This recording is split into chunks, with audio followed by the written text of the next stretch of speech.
Welcome to the House of Boom. I'm your host, Eric Boom Salvery. Today, before we get started, we want to give a shout out to our sponsor at Clean Everything LLC, the best doing it in the tri-state. If you need their cleaning services, I use them personally. And all you have to do is follow them on Instagram and tell them Boom sent you and get 10% off your first cleaning. Now, getting to the business of it, man. Today I have a special guest. If you follow me on IG, a couple weeks ago I did a partner week workout with a good brother from the greater Philadelphia area. Comments came in, yo, y'all look intense. We did a lot in like what, 30 minutes? Maybe a 30-minute workout. And got it done. Drove all the way out there. Solid dude. He's doing a lot of great work in the Philadelphia area. And we'll get to all that. But I want to introduce you to the good brother, Rico, the trainer's in the building. What's going on, man? Hey, what's up, Boom, man? Glad to be here. You in the building. Yes, sir, man. How was that drive up today? Oh, it was cool. It was a little bit of traffic at first, but once we got past the jam, it was smooth sailing. That's how 95 does, you know what I mean? So, man, we got a lot to talk about today. Yeah, man. What is the crux of what I want to say?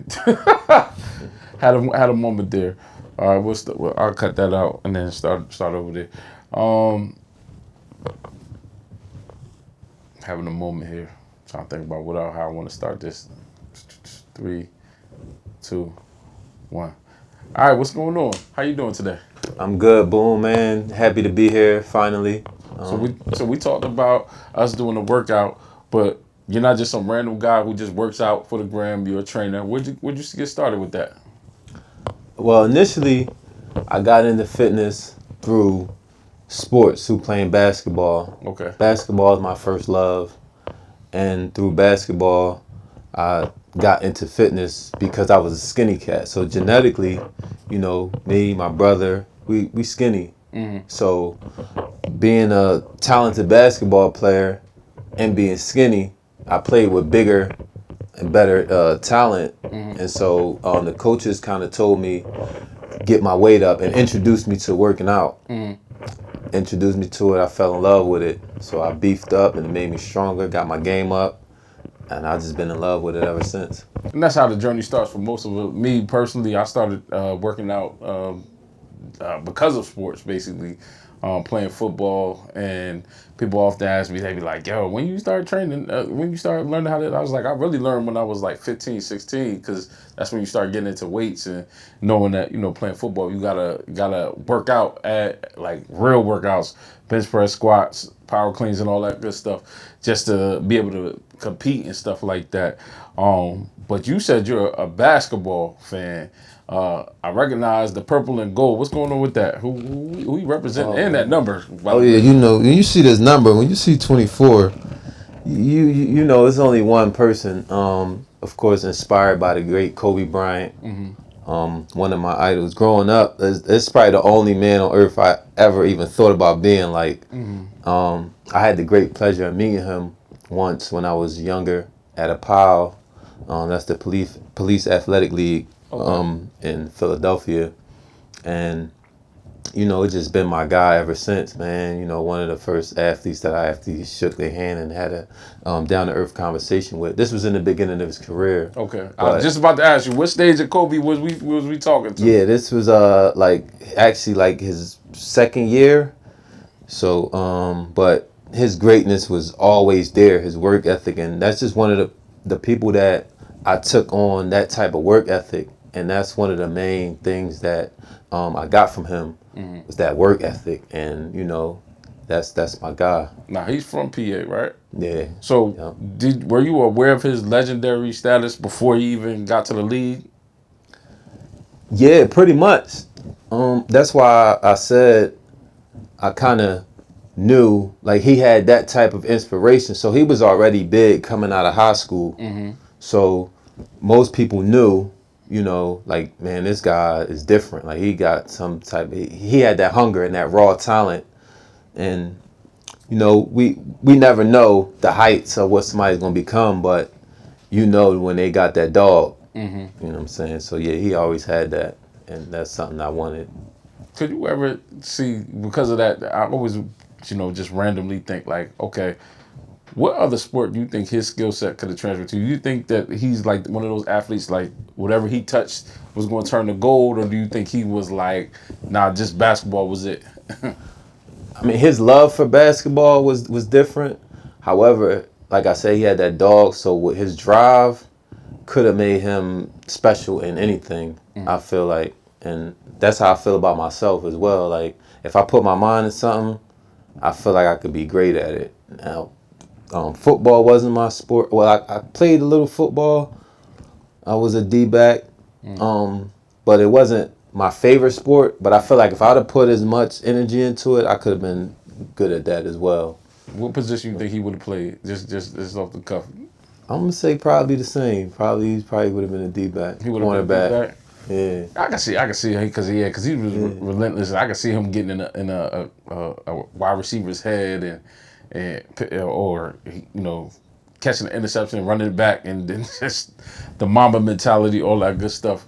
And speaking of the Mamba mentality, you just said that you take a lot of what he does and just what you put your mind to, you can do it.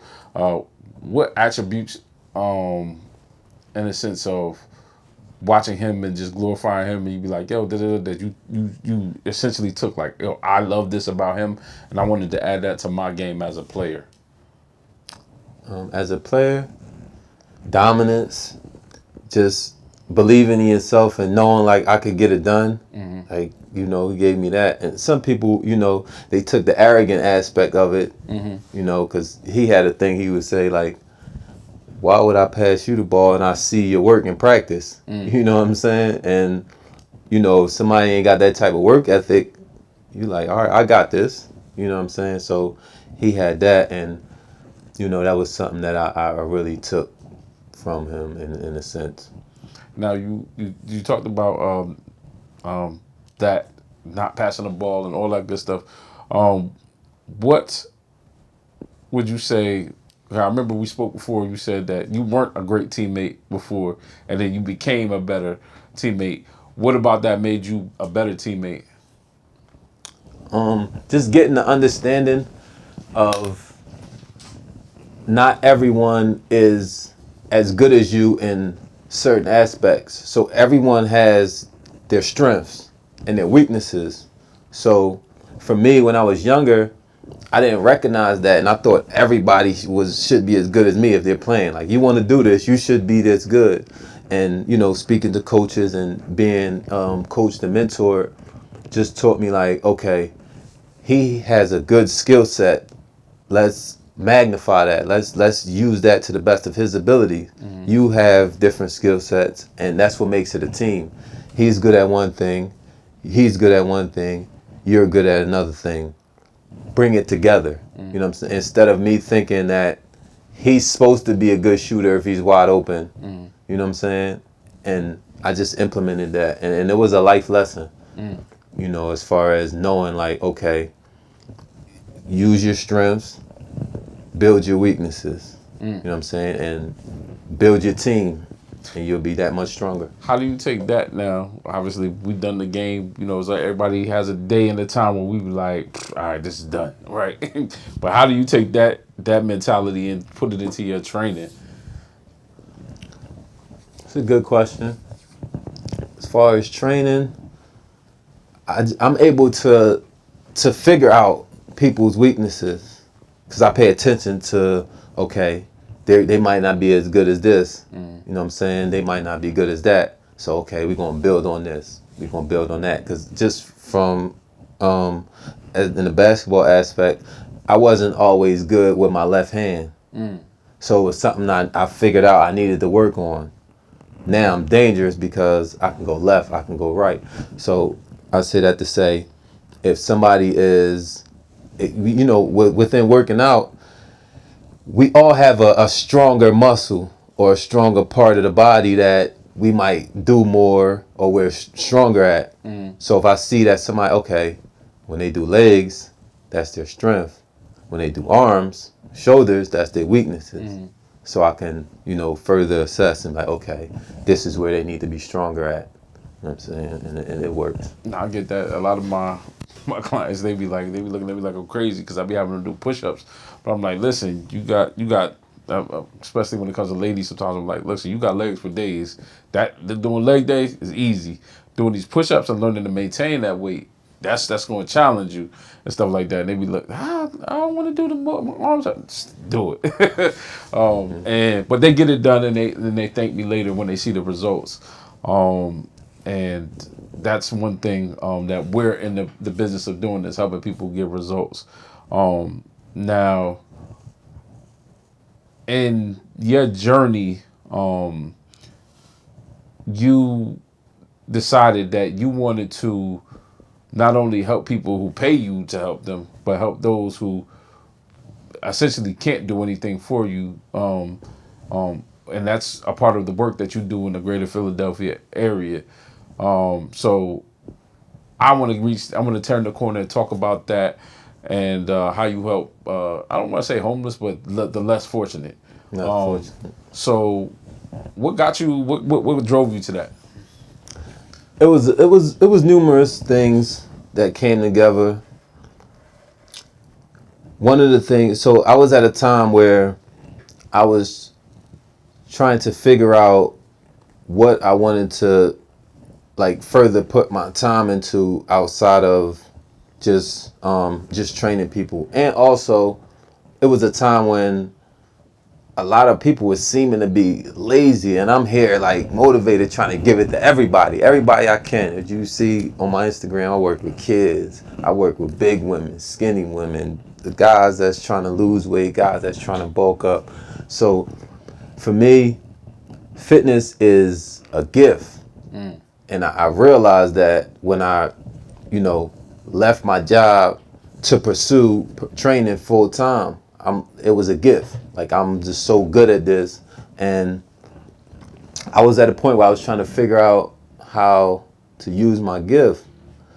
So at the top of the year, 2022, at the top of the year, I usually go back to the drawing board and figure out, okay, what am I going to do different this year? What am I going to put more of my time and energy into? Mm-hmm. And I was listening to people like Eric Thomas, E.T. the Hip Hop Preacher, Steve Harvey, even Oprah, their motivational speeches. And one of the things that they all spoke about was sharing your gift with the world. Your gift will make room for you.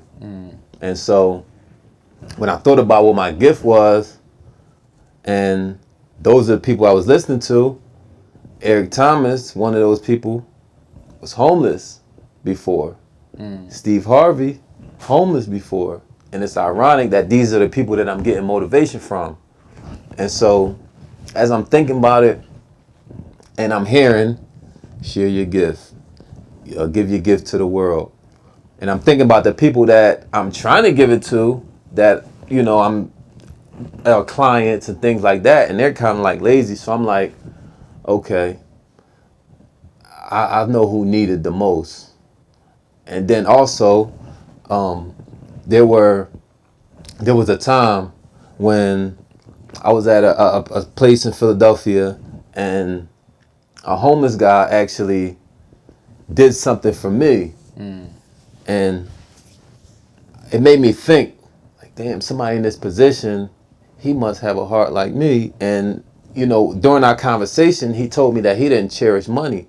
And what actually happened was, I was in the store. The homeless man was in the store, and he was walking out the store I was walking in, and he had money in his hand. So me being me, I was trying to make him laugh, trying to start a conversation. Right. And I said, "Oh, you out here getting all the money, huh?" And he looked and he smiled, but he's like, "This don't mean nothing." He was like, "I don't cherish that stuff." He was like, "You want some?" He was like, "You can have it." I was like, "Nah, man, I was just shooting and stuff, man. Keep your money, man." Right. And he was like, no, I really don't cherish this. If somebody needed, I'm willing to give it to him. I was like, nah, it's cool. And we went back and forth for a couple minutes. And he was like, no, I want you to have it. And he sat the money on the counter and he walked out. Man. He wasn't being facetious or nothing. He just genuinely wanted to give because he felt like if I asked for it, then, he was willing to give it. And so that moment was just crazy to me. And it was only $3.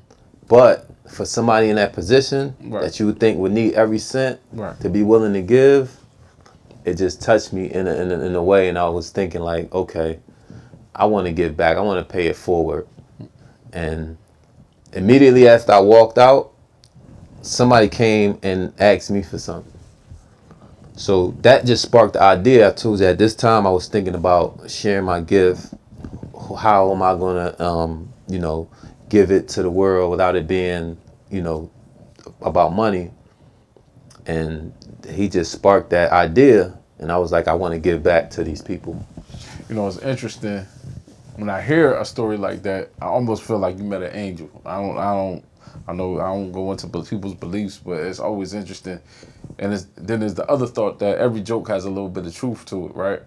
And so, though money wasn't really he was exactly right. He was like, this don't mean nothing.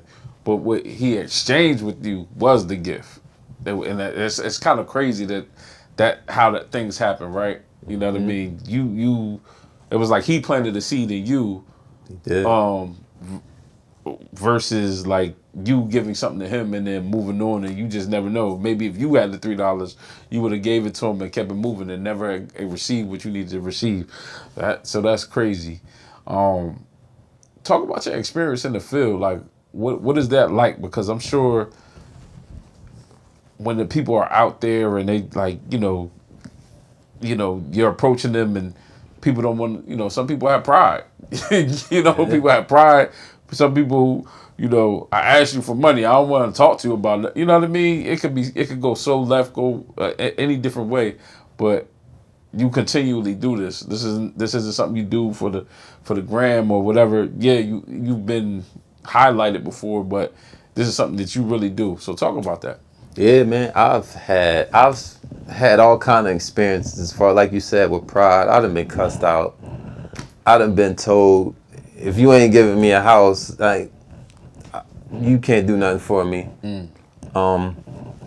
But I go off energy, and when I meet people, there's always a start point where I feel the energy just from me speaking to them. So I just always start with conversation, with how you doing, how you feeling, and the response I get from that, just a simple, do they speak back? Do they, reciprocate, the how you doing, or I'm good, how you doing type thing? Because if I speak to somebody and they don't speak back, I'm probably not going to do nothing for you. I'm not going to get nowhere. We're not, you know what I'm saying? Because I'm trying to be a blessing to you, but you're not reciprocating. So it start there. And if I get a warm welcome, then automatically I'm an energy person. So I feel, energy when I'm spoken to. And then from there, it's just, it starts with conversation. There's never no, you do this for this. It's never like that. It starts with genuine conversation. How you doing? How you feeling today? They tell me they good, and I ask about their well-being, and then I introduce myself, let them know who I am, let them know what I do, as far as me, trying to do something for them, me trying to help them out, me trying to make their day. Because like I said, I just started with there was no thought of how I'm going to make money off this when I started. There wasn't no thought of what I was going to gain. It was just, I want to share my gift, and I also want to treat them, because I knew nutrition has to play a factor. If I'm teaching them exercise, then... And I'm glad you said that, because I wanted to clarify what the gift is. You're not just spending time talking to people who are less fortunate, but you're also teaching them exercise and how it can help them in the place that they're at. So I just wanted to clarify that so that people understand what's going on. Yeah, absolutely. So, the idea was to teach those people on the street how to use exercises to relieve stress, relieve depression, change their mood, just whatever they're going through, because I know that it's crazy out there. You know what I'm saying? And they're dealing with probably the worst situation a human can be in outside of prison.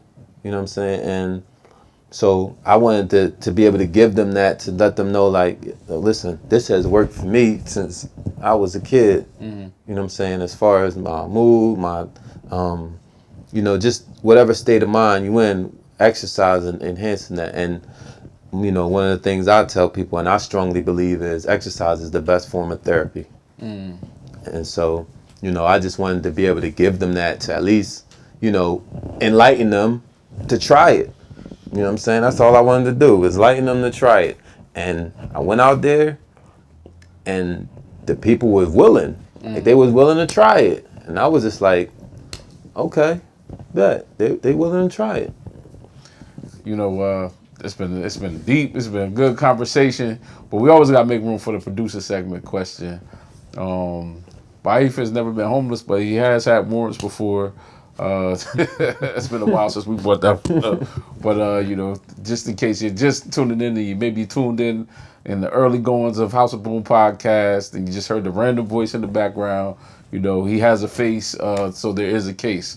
So, without further ado, producer segment question brought to you by Clean Everything LLC. You got that ready to go, brother? Of course. And it's funny. I appreciate what you're doing for the world, not just on some hokey shit, not just on some, because it seems like the right thing to say. Like, that takes a lot to be aware enough, present enough to notice what you noticed and actually want to put energy into that space. So, from one dude who has not experienced homelessness, but I have family members, friends who have, that's for real. Absolutely. In the same vein of what you're talking about, as far as fitness being something that helps with not just overall health but mental health, have you noticed a correlation between fitness, being fit, and mindset? Have you noticed a shift in the mindset once people are in a more fit space? Absolutely. Absolutely. From myself to people that I've trained, it's like I had people, self-confidence. It's just a thing that, like I said, it's the best form of therapy, and I think that it released things that nothing else can. Just having that, I tell people, that's why I call my what I do, train the brain, feed the mind. Because you train the brain, whenever you tell yourself you're gonna do something and you actually do it, you train in the brain every time. Every time you take a step towards doing something, you train in the brain. So if you say you're gonna do something and you don't do it, you train in the brain every time. Now you become a procrastinator. The more you not do it, the more your brain gets comfortable with not doing it. But if you say you're going to do it, if you say I'm working out at 7 o'clock and you actually go do it, your body just actually, well, from the mind to the body, it just starts to make it a habit. And before you know it, it just becomes a lifestyle. And that's the connection, that mind-body connection, to where as though you can, become that person that gets up and actually do what you say you're going to do. So yeah, that's where it starts. Something that often gets lost in all that is that sometimes as trainers, we have to tell ourselves that too, because it's easy to give out, but then you got to pour into your own cup. And so as you were saying that, I'm reminded of this morning, like I was driving. Now I do have a couple memberships, but I wasn't at any of the ideal places that I like to go. And I was like, what this is the original gym that I joined, that I still have like some I can go in. I'm like, man, I'm gonna just take this L and go now, because if I don't go now, what you said, it's gonna get easier for me not to do it tomorrow, and then by the time I get to the boot camp that I gotta teach, I need a boot camp. You know what I mean? So I definitely agree with what you want with that. What are a couple tips? Like just saying somebody you as a trainer. That people need to know when they train, just three, like that they know that if they're going to train with you and get results, what do they need to know for you, not just in general, because every trainer is a little different. Yeah, for sure. Number one, man, I think get proper rest. That's number one for me. Because people come through lethargic and just not have the energy. Number two, nutrition. Nutrition is the key factor in your performance. Number three, I guess being hydrated would be the same thing, but just be willing to try new things. Because a lot of people don't, they only know what they know. Like they only know like the basics and they don't believe they can do certain things too. Because I've had that where I've had people that come and they're like, I can't do that. Like, how you think I don't know if I could do that. And they're already counting themselves out. But the way the body works is, put your mind to it, give it a try. Try different things. What type of music do you listen to when you get for yourself, and then musically, what do you think works for you, and whether it's a one-on-one or a class? Because I think the music plays such a big part, and sometimes the hip hop is like a little bit like no, but it's like the vibration that it sets might be a little bit too violent, and you want the people to keep moving. And so I've personally, gravitated to more to like soca and Afro beats when I do, and I feel like it's the mind again, feeding the mind with positive things while you're working out helps. But what are your go-tos?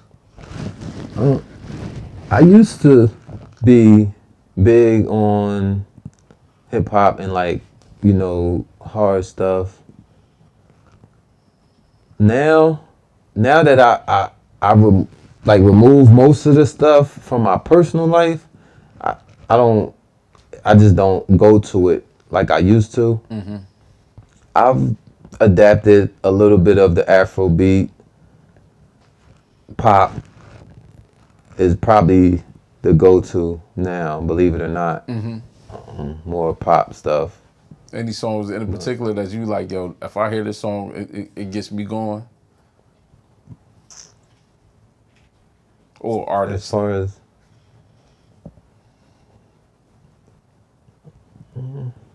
I'm as far as hip hop or just overall? Overall, whatever. I mean, I know my hip hop joints. My hip hop. Well, I'm gonna let you go to, then I'll say mine. Probably the only so at this point the only hip hop artist I listen to is Lil Baby, and that's kind of my go-to because he gives you like up tempo. But like I said, I don't do too much hip hop. I'll just put on a pop playlist. Afrobeats. I don't know the names of the artists now though. I just know like the beat and the song. So. I go DeVito, Burna Boy. I go DeVito, Burna Boy. Burna Boy is one. Sometimes I slow it down. Star Child. There's a whole bunch of them. The Ampano is really hot right now. If I gotta go hip hop, I stay in the 2000s. I would say, Lil Scrappy. You don't want no problems. That's all. That's a guaranteed go to. 3-6 Mafia. Don't make me, but that's still a little bit violent. But that's when I gotta deadlift some crazy joint. Like we got it. Yeah, then we gotta and then after that, then everything else is just soca. Cause soca is so positive. Soca be like, He'd be like, yeah, I even know his wife trendy. So could just get you, just be like, all right, I'm in a good mood You now. might, you might gotta give me some because I've been, like I said, I took a lot of the hip hop stuff out of just my personal life, period. Because the way it's going now with the death and destruction, the Yeah. drill, and I don't really feed my mind with that stuff. Yeah. So you should be able to give me some. That's But like the wild. old stuff, I give me some Jeezy Thug motivation. Stuff that gets you going. But like I said, I don't really go back to that now. Yeah, this is kind of crazy. Philly is actually a hot fitness scene though right now. Cause you got the fusion gyms, you got a lot Fusion of is trainers that are crazy. in that area. What is it about being out there? Cause I got like a lot of cause like when you think of a lot of trainers, usually everybody's on the West Coast, and then Houston is south. a big area. Atlanta. But now like for the Northeast, Philly is kind of like okay, we got some. Cause Jersey, we got a few. But we don't got. I can think of like three on the top of my head that are like that top sphere of like, all right, cool. But then they're more catered to the New York, where I feel like Philly. Like I'll run down to Philly and get like I said, go to a fusion or come by you and do stuff like that. Well, and you've connected with some of the people out there. I know you know some of the bigger trainers out there. What is it about Philly and the fitness scene right now? Well, you gotta remember, the home the Rocky. You know what I'm saying? They still have the Rocky run every year to this day. What is the Rocky Run? Is it just the stairs or is it like a No, it's like a whole, a run where a bunch of people get together and they do, like a certain miles. half marathon? You got Something like that? you got the Broad Street run. Okay. That's another thing. So we always been tied into just like these major fitness, athletic events that, it's just always there. So people get into it. You got Herbalife is kind of big, where they do a Tuesday night run. So they bring in a lot of people that are they might not even be working out. So every Tuesday they got a night run where they get together and it be like novices, people that never worked out, and they get people out to get active. So people is always getting in. Like, oh yeah, I did the Tuesday night run. It's every week. You know what I'm saying? So you got things like that. Just a lot of different things that's kind of staples in Philadelphia. Okay. You an Eagles fan?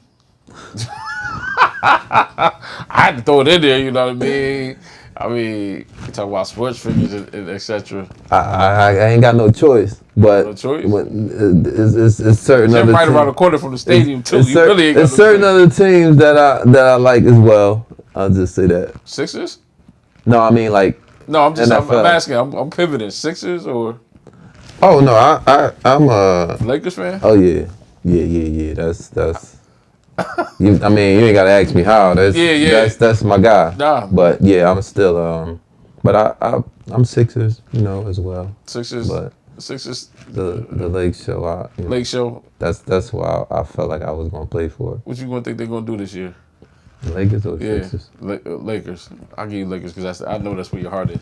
Yeah, I don't know, man. It's not. I feel like that run, LeBron getting older, and the whole Anthony Davis thing, it didn't pan out how it was supposed to go, and Started off good, but yeah, it started off the injuries. So I feel like we got some rebuilding to do, and ain't no telling how much LeBron is going to be a part of that in the future. So just coming up, I think we got some work to do, some pieces that get in place. when Brian came to the Lakers, were you like rejuvenated? Yeah, but it's crazy because I wasn't always the biggest LeBron fan. He kind of won me over, but I wasn't a big fan of that whole Miami move. I'm not a believer in trying to get a team. super. Yeah, that's not my. I said, Coby went where he went, did what he did. You know what I'm saying, and he stayed there the whole time. Okay. You know what I mean? Old school. Yeah. No, I dig that. I dig that. And you said as far as football, you said Steelers is more your team than the No, I didn't say Steelers. oh. No, I just like You said, ah. Throw them in there. I see what you did. yeah, no, I just I like I like the Eagles, but I don't know. Maybe I don't have a football team, but I just Like watch, just see like the different game. people, different players. I mean, Okay, so you kind of have I may a be a basketball fan, mindset but I'm for like, football. yeah, basketball is more my thing. All right, who's your favorite, whatever for football? Football. Yeah, I mean, if I had to pick, it would be the Eagles. no, not the But team. see, this no, okay. person. So athlete wise. athlete. Oh, as far as historically or just now? Like, because you said you do football, you kind of had that back that like you like a Kobe fan, but I'm sure if Kobe would have left the Lakers, you would have still been like, all right, cool, I'm still a Kobe fan. So for football, being that you don't have a team, is there a person that you follow like, nah, I like this dude, I like that dude? Pause.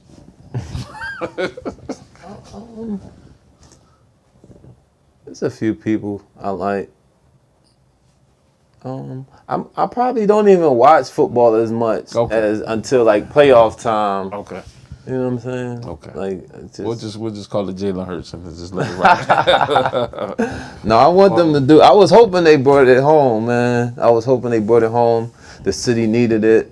You know, with all the negative highlights we've been making. I was hoping that we had that on our banner, but it ain't fall through.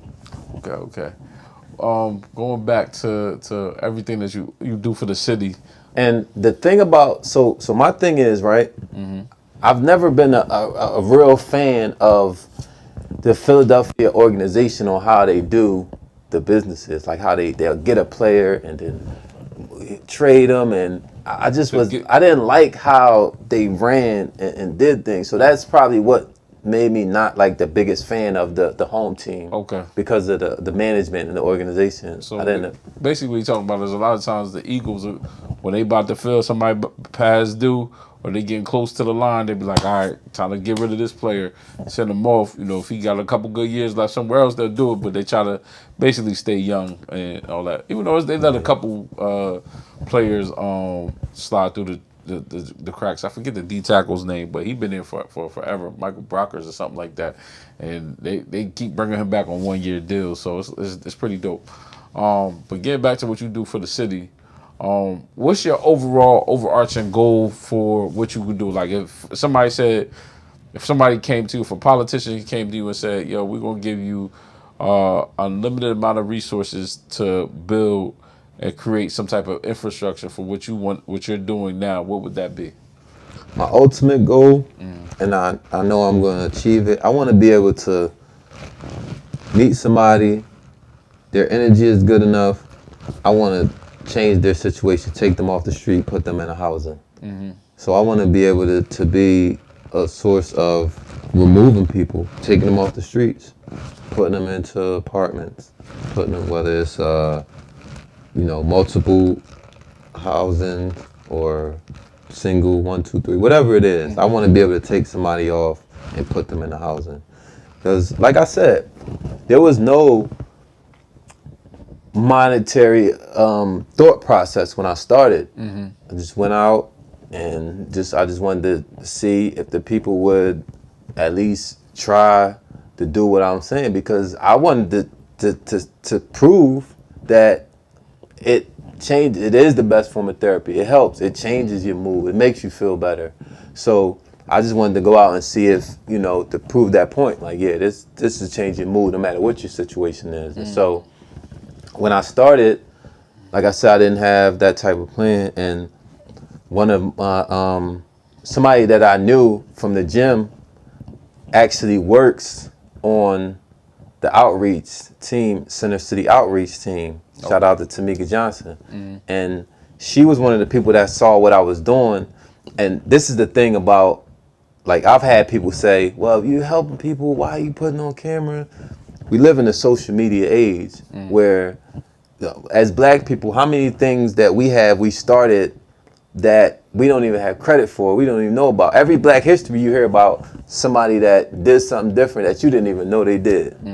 Inventions, ideas, things that, you know what I'm saying? So I feel like you have to know how to use these platforms and these social medias the right way, which is why I chose to put these things on camera, you know what I'm saying? To actually show what I'm saying, that exercise is the best form of therapy. You know what I'm saying? Because I could be out there doing it and nobody will know, yeah, I'm doing it from the heart, but how can I show that this actually works or this is necessary? You know what I'm saying? So that's why I decided to, film the stuff. And she saw it, and she at this time I didn't even know what she did. I just knew her from being at the gym.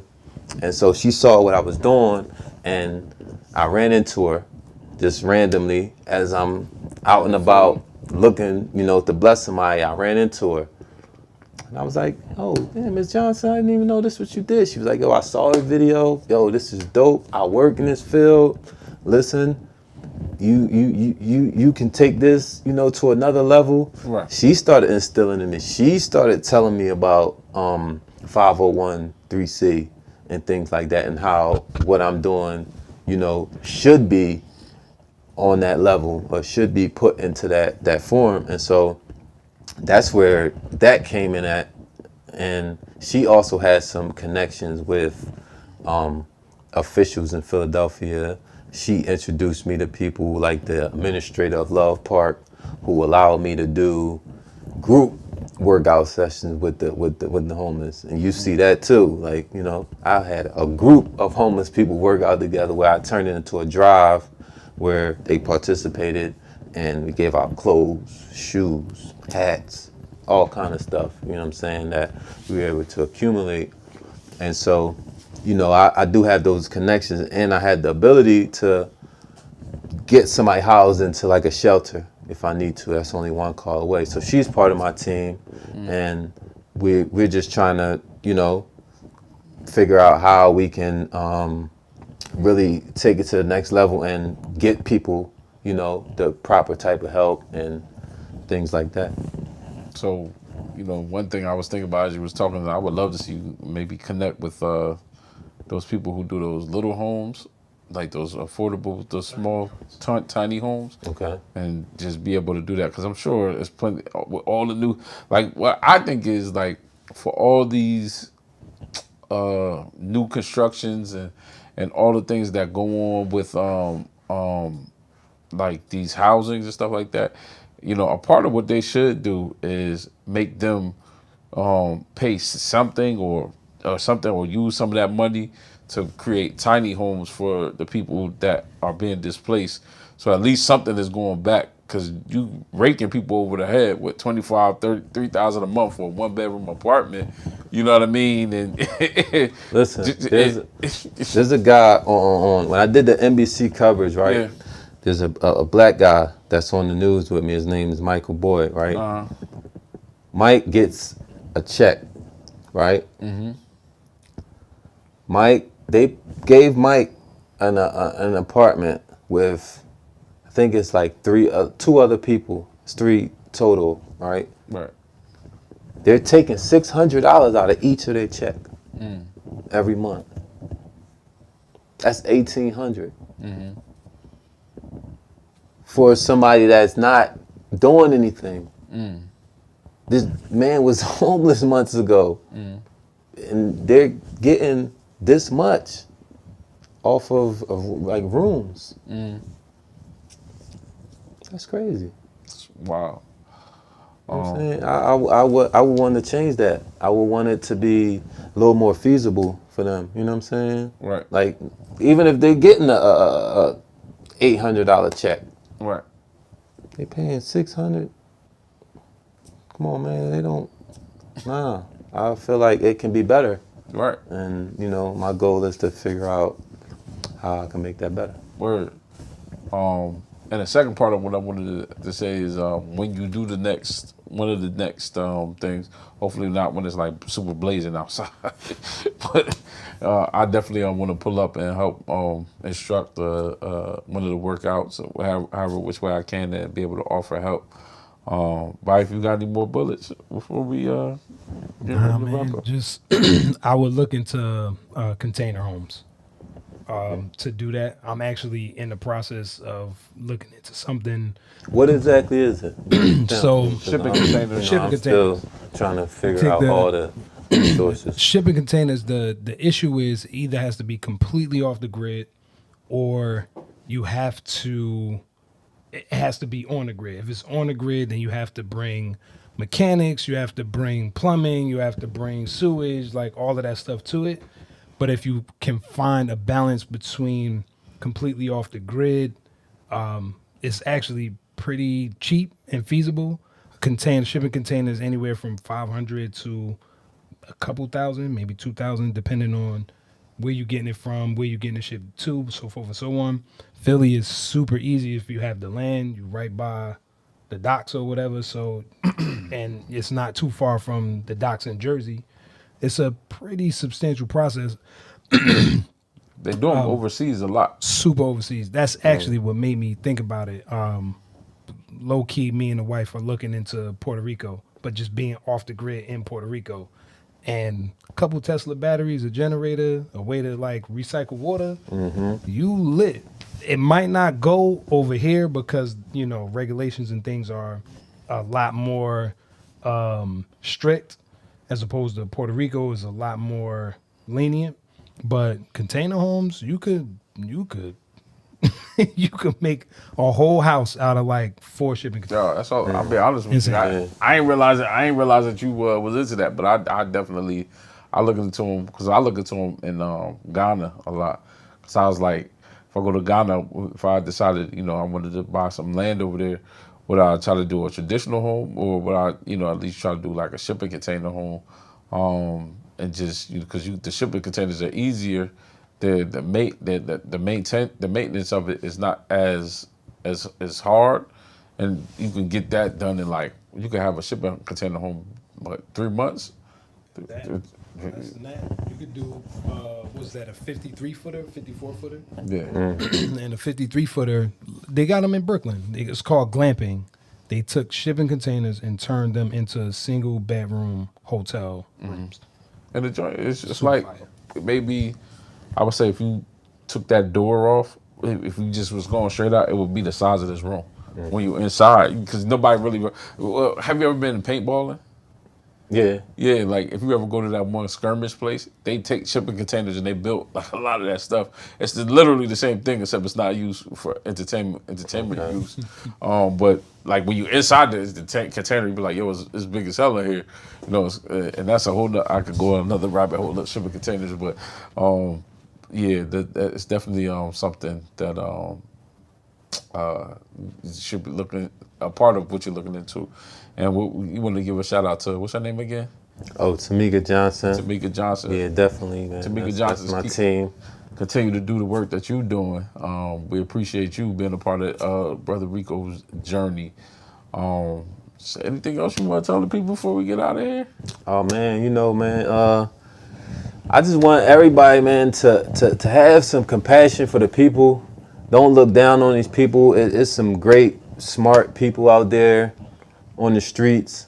So don't turn your nose up at people, man. Just have a conversation. Because I've met so many people that is just like, man, I'm just glad you stopped and talked. You know what I'm saying? And people don't even understand how much that means. Just stopping and talking to people. And I just want to inspire everybody to, be willing to give a helping hand, however they can. You know what I'm saying? Like I said, a conversation is priceless. It don't cost nothing, and it can go a long way. And shout out to my cameraman for sure, House of Ill. Shout out to my guy, Results Talk, part of my team. Shout out to Mom, and you can catch me anywhere at Rico the Trainer on all platforms. Because I don't think Mike was ready. Rico the Trainer. You can follow me on all platforms. Same name. and just That jersey goes hard, by the way. I'm gonna get a house. appreciate it. I'm gonna get a house of. I'm gonna get a house of boom one day. Yeah, I'm gonna send you the link. All right, and that's Rico the trainer. I mean, one thing I would say, again, like he said, don't be afraid to have a conversation. But one nugget or gem that he left with us is go off the energy, and that might be the gateway. If somebody doesn't give you the energy, it's okay. They may miss that blessing that day, but there's another one coming. But if you have the conversation, you're able to open that gateway, the door. You never know, because the truth of the matter is the person you talk to may be trying to bless you instead of the other way around. And so I just want to thank you for coming on the show. Thank you, producer Bryant. Thank you, Khalil. And this is the House of Boom podcast. We are out. Peace.